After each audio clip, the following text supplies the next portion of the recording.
Let me begin with an invitation. So I'm talking about stories today. I'm asking the big what if. And I want to begin with an invitation to say, what are some of the stories that have moved you? Take a moment and think about this. What stories have moved you? It could be a novel, it could be a short story, it could be an article in Reader's Digest. Yeah, that's okay too. It could be any number of things. What stories have moved you? What stories stick with you?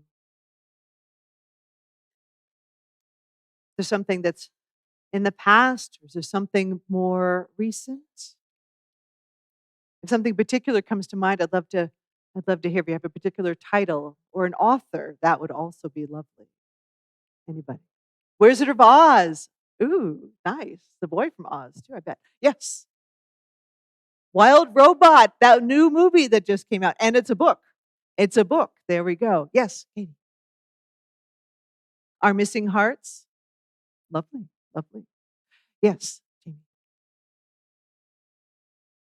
The Red Queen series, Victoria Aveyard? By Victoria Aveyard. Yeah, very good. Yes, Jeanette. When Bad Things Happen to Good People, Harold Kushner, a great rabbi. Yes. Patrick. The Dispossessed by Ursula Le Guin. Yes. Yes, Cindy. Can you say that again? The Lazy Man's Guide to Enlightenment. I think we all can relate to that title. Yes. All right. Thank you.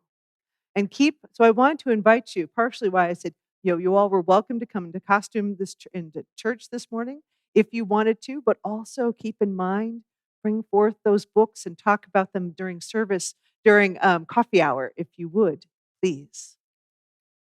Because there's a certain cross-pollination, right? There's a certain sharing that happens with great stories. Now, if you've heard me at all, you probably have a sense, realize that I am a fan of science fiction. And I also want to recognize that that doesn't speak to everyone.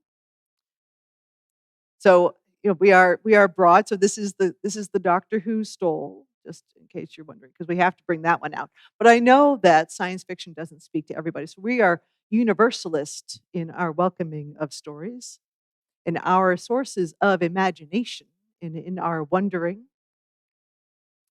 I welcome all characters and all worlds in this moment. And to let you know, in our house, costume dramas are present and accounted for, and they include Jane Austen as well as Star Trek. Costume dramas. Don't be shy.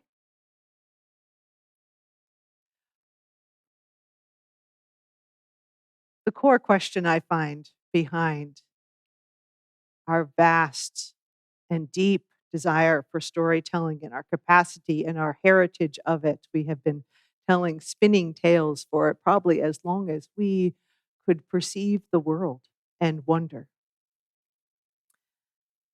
Is how shall we live? How shall we conduct ourselves? How shall we make meaning in this mortal moment we have? In fact, I was thinking about Ursula Le Guin, 20th century white woman author.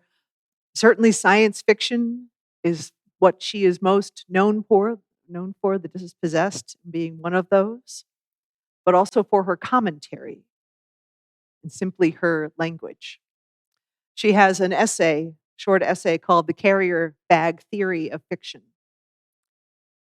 And in that, she explores, like, how do we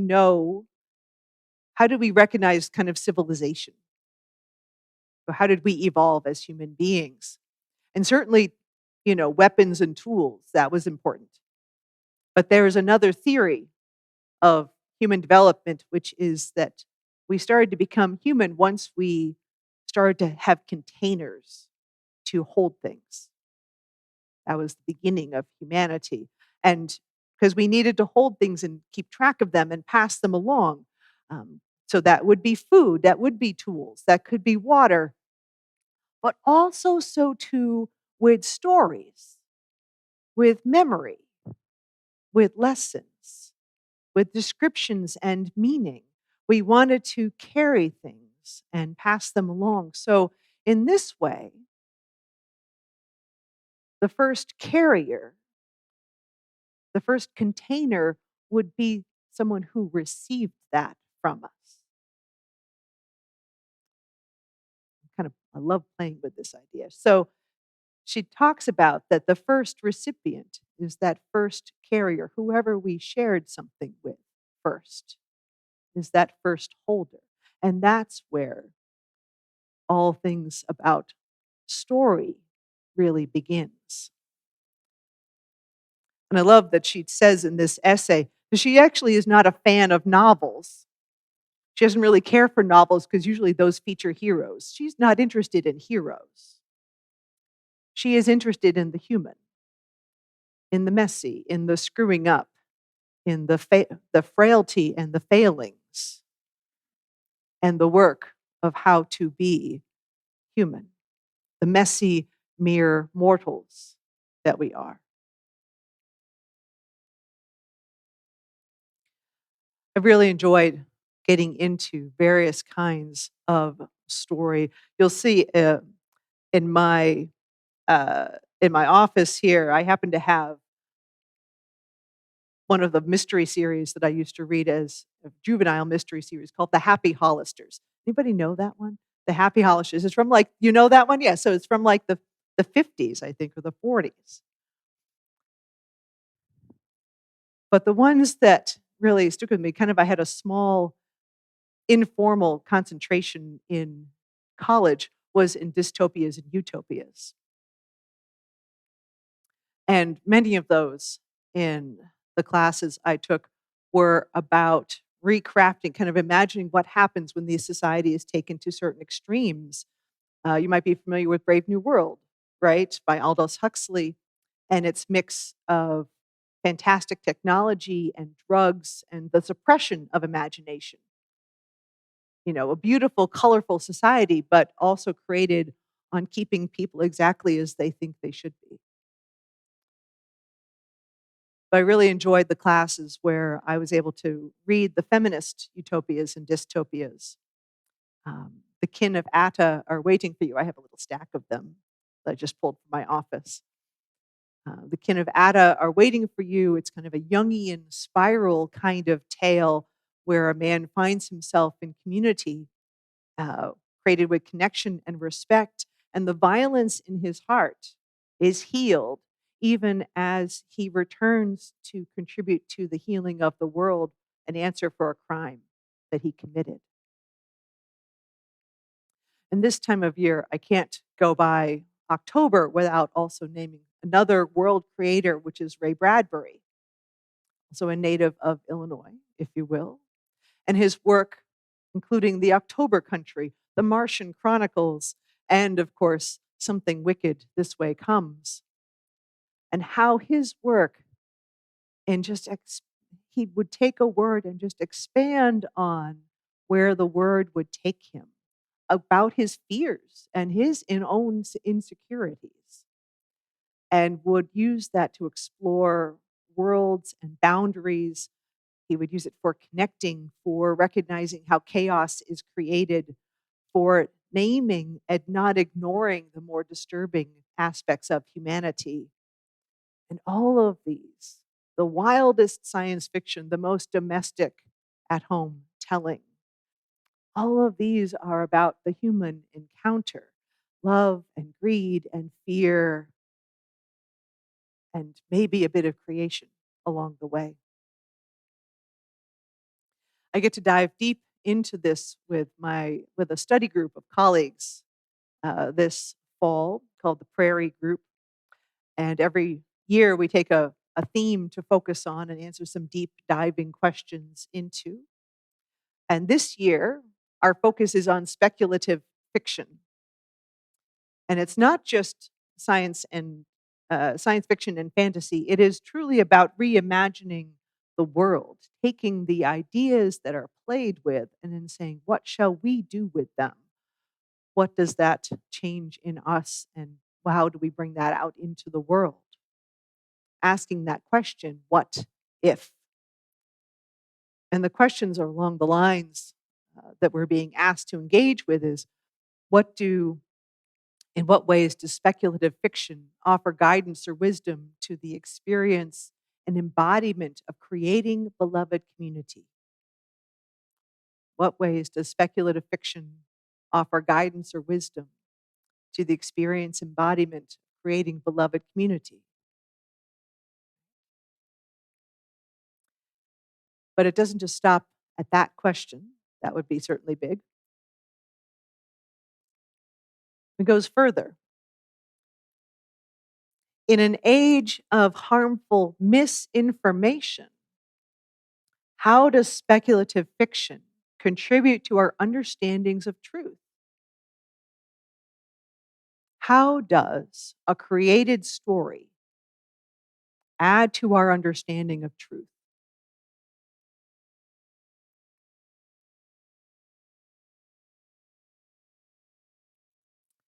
And the question that my partner and I have been asked to engage with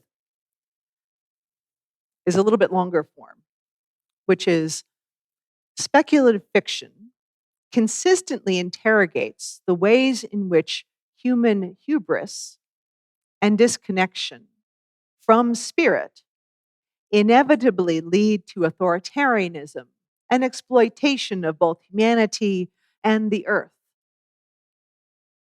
In the context of this political moment, as escalating global fascism and irreversible climate collapse hurtle towards us, what does speculative fiction offer to us as counsel about how we are to survive the apocalypses of our times?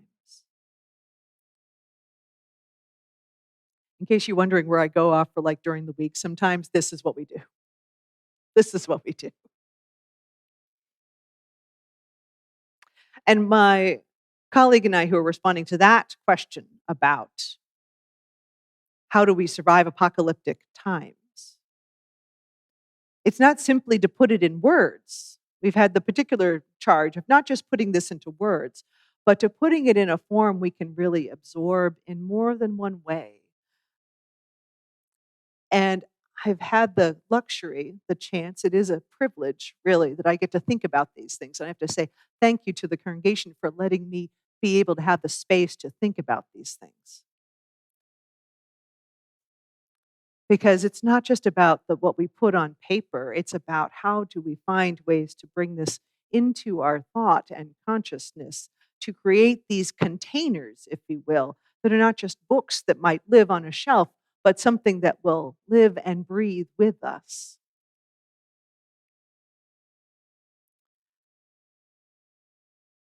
And I had a chance to go to something like that and to think about that when my family, we went to Fort Worth last weekend and were able to go to the Modern Art Museum in Fort Worth and went to uh, an exhibit called, I think, Sunset Connection, if I remember that correctly. And it's creating, these two artists were put this massive art installation, this immersive experience that brought in paneling, wood paneling from like the 70s and the 50s and the 40s, and lounge chair kind of space and kitchenware from the 50s with modern 3D printer and embodying a merging of form and mineral and nature into this imagination where they were kind of a retro future idea of what could be in the world if the San Francisco area merged with the San Diego area and created this massive metroplex. What would that society look like? And they found massive opportunities for cosmology, for growth, for imagination with the merging of the mineral and the vegetable, and offering music that found that it pointed in that direction. And yet they still We're recognizing that even with the most beautiful possibility, we still had to be human and figure it out. We still had to deal with ourselves. So this is some kind of the potential of the gift that we have is look at all that is. And now what are we going to do about it? And recognizing how deep the challenge runs. I found that in a much smaller, kind of a much smaller scale, but actually no less deep to me in the moment when Jesse shared the story, recommended the story for today, the what if story. And here is this girl who is talking about how much she is determined to create. With every fiber of her being, she will always keep going. And that she keeps finding ways to imagine, to tell. Every time she's faced with the absence of another medium, another material, whether the lack of paper or pen or so on, she finds another. It could be the walls, it could be the sky, it could be flowers, it could be her imagination itself. And maybe it's because I've already been in this mode, but I found the story more moving than I expected. The image of this girl, think about it for a moment. I mean, the book was beautifully illustrated, but think about it for a moment. Here is this girl saying, I will take a pen to a chair if this is how I can find my way to create. I will tear wallpaper off the wall if that's how I can speak. It brought out that struggle, that deprivation, that hardship for how we need to say what we know, how other imaginations, how other forces can infiltrate and limit us, how our circumstances can beat us down, as Adrienne Maree Brown was talking about. I was reading that and it was like just a few pages, but I didn't want to rush through what is a beautiful, gentle book as well. That is the sign of the most potent stories, is it not? The ones that bring out something deeper and unexpected. That child will not stop, even if she draws in the dirt, even if she looks at the sky, even when she simply dreams. Her story is not only what she creates, it came from those who set the stage for that drive, who taught her, who was the previous filler of the container that this girl was, who told her a story of yes and wow and I wonder and what if.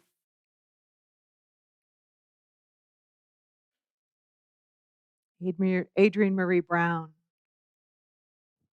talks about how much we are subject to others' imaginations, how that would limit ours, how that would limit those who are marginalized in so many ways, especially those who are Black and Brown and Indigenous. Robin Kimmerer does this in a different direction in the course of her work.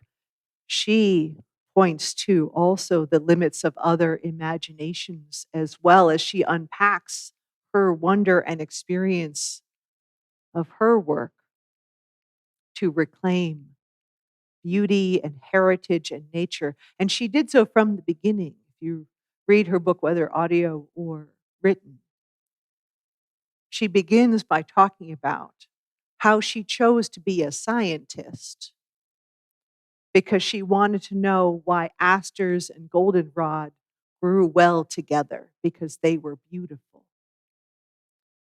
She wanted to know why these two colors of flowers grew together well because they were just stunning to her.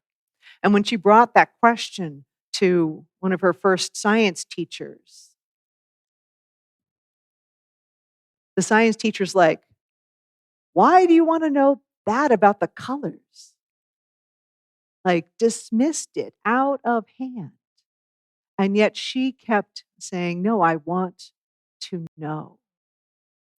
And I want to reclaim my native heritage of Potawatomi. I want to do all of these things and not be limited by someone else's imagination. What can we do?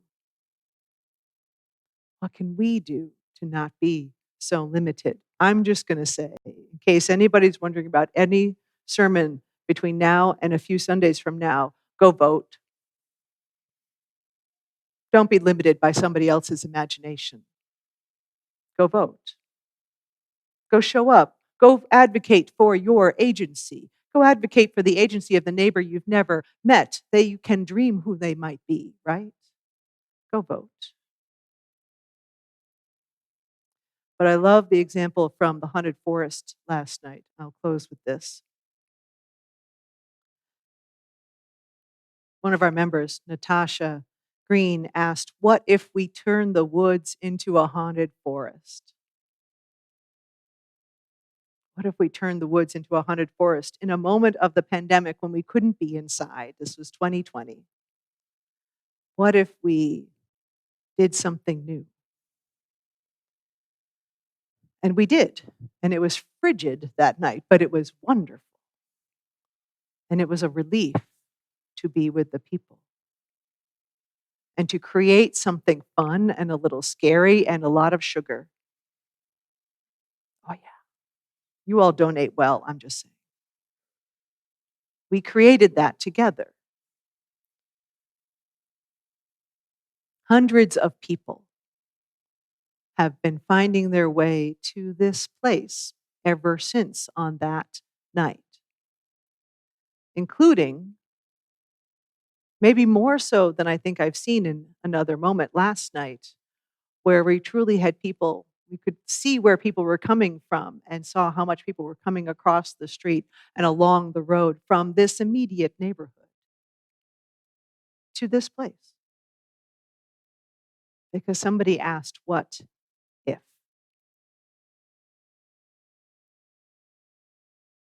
Organizing. As Adrienne Marie Brown reminds us, organizing is science fiction.